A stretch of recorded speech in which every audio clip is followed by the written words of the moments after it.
duhet kuptojmë që sahabët e pejgamberit alayhis salam nuk i kanë pas hadithet kështu siç i kemi ne. Nuk i kanë pas hadithet si muhabet e kafje. Dhe kjo është bereqet i Resulullahit sallallahu alaihi wasallam, kur Abu Huraira shkon dhe i ankohet dhe i thotë o i dërguari i Zotit, nuk mbaj mend siç duhet, domethënë. Thotë më shtrëngoja i pejgamberi alayhi salatu wasalam, u lut thot për mua i pejgamberi alayhi salatu wasalam, më fërkoi në krahëror, se më ran në krahëror dhe tha, mbaj mend tani e tutja Abu Huraira, thot nga i çast nuk kam harruar asgjë. Jo vetëm hadithet e profetit, por çdo gjë. Çdo gjë që ti dëshiroj. Ndërkohë që Ebu Bekri radiallahu anhu nuk është kjo shtatshja e përcjellësve të haditheve të profetit alayhi salatu wasalam, edhe pse ka shoqëruar pejgamberin alayhi salatu wasalam në të gjitha eventet.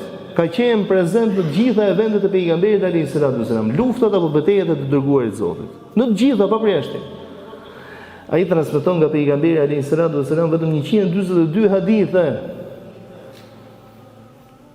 Çfarë është domethënë kjo? A është në i tregues? Jo, vëllezër nderuam, duhet kuptojmë që sahabët e pejgamberit alayhis salam nuk i kanë pas hadithet kështu siç i kemi ne. Nuk i kanë pas hadithet si muhabet e kafje. Thotë Abu Huraira radiallahu anhu, thotë vallahi se ka qenë gjallë Umeri radiallahu anhu, nuk kam guxu të flas hadithet e pejgamberit dhe t'i recitoj domethënë.